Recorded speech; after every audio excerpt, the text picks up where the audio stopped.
Hi friends, இன்றைக்கி திணை உப்புமா செய்கிறோம். ஸோ இதுக்கு 2 டம்ளர் எடுத்துக்கிறோம்.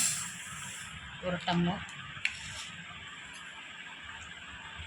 2 டம்ளர்.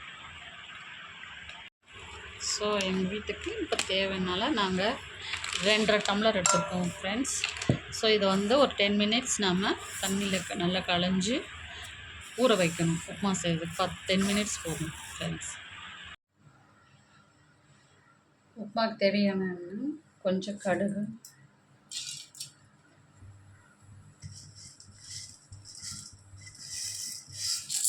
கொஞ்சம் உளுந்தப்பருப்பு,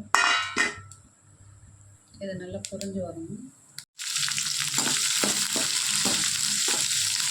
கொஞ்சம் ஒரு வெங்காயம், பெரிய வெங்காயம் நீல நீளமாக நறுக்கினது, 2 பச்சை மிளகாய்,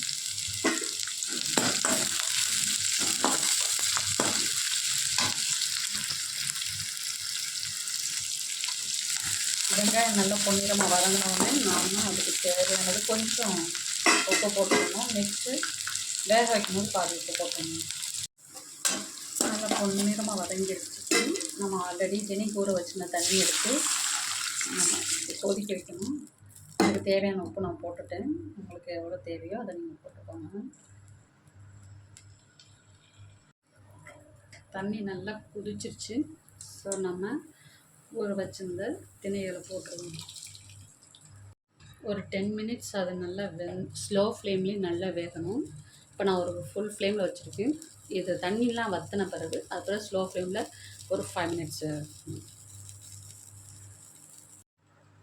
இப்போ 10 மினிட்ஸ் ஆச்சு. ஸ்லோ ஃப்ளேம்லேயே வெந்துருச்சு. ஒரு 10 மினிட்ஸ் ஃபுல் ஃப்ளேமில் வச்சுருந்தோம். இப்போ ஸ்லோ ஃப்ளேமில் வச்சோன்னே நல்லா பொழப்பொழன்னு அழகாக வெந்து போல் ஈவனாக வந்துருச்சு. ஸோ சுட சுட சாப்பிடுவாங்க ஃப்ரெண்ட்ஸ்.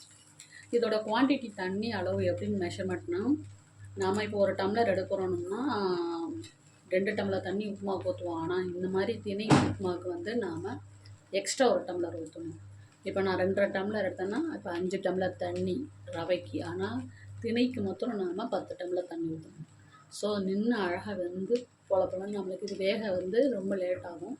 ஸோ அதனால் ஃபுல் ஃப்ளேமில் ஒரு 10 மினிட்ஸும் ஸ்லோ ஃப்ளேமில் ஒரு 10 மினிட்ஸ் வச்சனால அழகாக ஈவனாக ஒன்று போல் வந்துருச்சு. உப்புமா ரெடி. நியூ இயருக்கு இன்றைக்கி திணை உப்புமா சாப்பிடுவாங்க ஃப்ரெண்ட்ஸ். தேங்க்யூ. சுட திணை உப்புமா சாப்பிடுவாங்க friends. Happy new year friends.